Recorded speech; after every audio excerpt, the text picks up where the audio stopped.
BJP Shiv Sena కూటమి అధికారంలో ఉన్న మహారాష్ట్రలో మరో భారీ భూకుంభకోణం సంచలనం రేపుతోంది. 1800 కోట్ల విలువైన ప్రభుత్వ భూమిని డిప్యూటీ సీఎం అజిత్ పవార్ కొడుక్కి చెందిన కంపెనీకి అమ్మడం రాజకీయ ప్రకంపనలు రేపుతోంది. మరి ఈ భూ వివాదంపై అజిత్ పవార్ రియాక్షన్ ఏంటి? కూటమి ప్రభుత్వం ఏం చేయబోతోంది?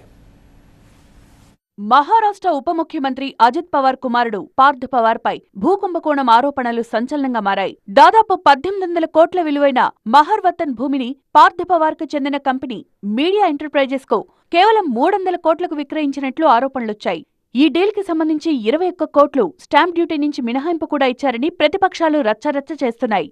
అయితే ఈ ఆరోపణలపై అజిత్ పవార్ ఇప్పటికే వివరణ ఇచ్చారు.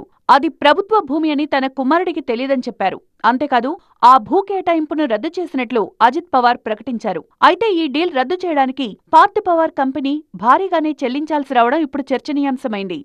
డీల్ రద్దుకు దాదాపు స్టాంప్ డ్యూటీకి రెట్టింపు అంటే అక్షరాల 42 కోట్లు చెల్లించాల్సుంటుందని అధికారులు వెల్లడించారు.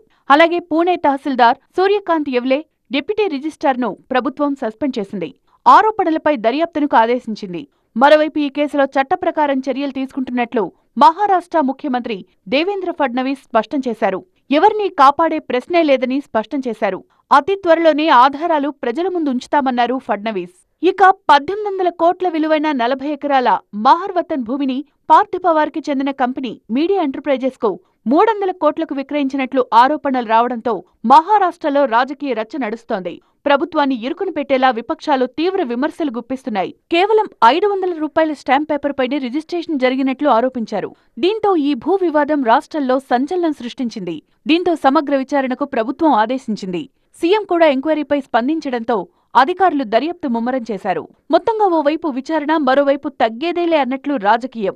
దీంతో ఈ భూలకలకలో ఇంకెన్ని లుకలుకలు బయటపడతాయో చూడాలి.